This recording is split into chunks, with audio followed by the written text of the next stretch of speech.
কালকে না তোর গার্লফ্রেন্ডের বার্থডে, তুই একটা কাজ কর, তোর গার্লফ্রেন্ডের সারপ্রাইজ দিয়ে উইশ কর, যা যা লাগে সব আমরা ম্যানেজ করে দেবো। কি বলস, আমরা আছি না? হ্যাঁ। তোরা আবার আমার সামনে দিয়ে পিছন দিক দিক দিয়ে আইবা যাবি না তো?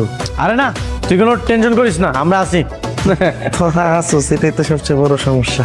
এই আর মারতো বন্ধু, আমার ভয় লাগতেছে। আরে আমার রাখ তোর বয়। শোন মামা, উপরে উইঠা সারপ্রাইজ দিয়ে খালি উইশটা করতে পারো, মেয়ে কিন্তু একদম ফিদা হয়ে যাবে, খুশি হয়ে যাবে, বুঝছো? তোর যে শরীর, তুই প্রেম করবি নিস তালে, গেছিস দোতালে। Happy birthday to you. আমি যেটা দেখতেছি তোরাও কি ওইটাই দেখতেছস? কি এটা কেমন সারপ্রাইজ? ভিতরে এটা কে? অনেক অনেক ভালোবাসা রইল তোমার জন্য। বন্ধু, এটা কি হইতেছে? আমার 3 মাসের রিলেশন। ভিতরে চল, আকাম করার আগে ধরতে হইব, চল। কাম করতেছে বলে। এই, তুমি কে? এই উঠো। তোমরা কারা? এই বাড়িতে কিভাবে আসলা?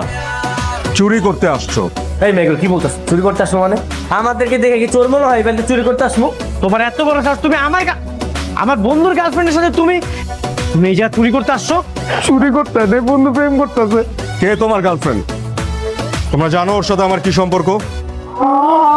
তুমি আমার লাগে এই বিয়েবাড়িটা কেমনে করলা বন্ধু? আমার 3 মাসের রিলেশন বন্ধু, তুমি পরপুরি সাথে এক বিছানা এই দিন না করা যাও, কিচ্ছু হলো না।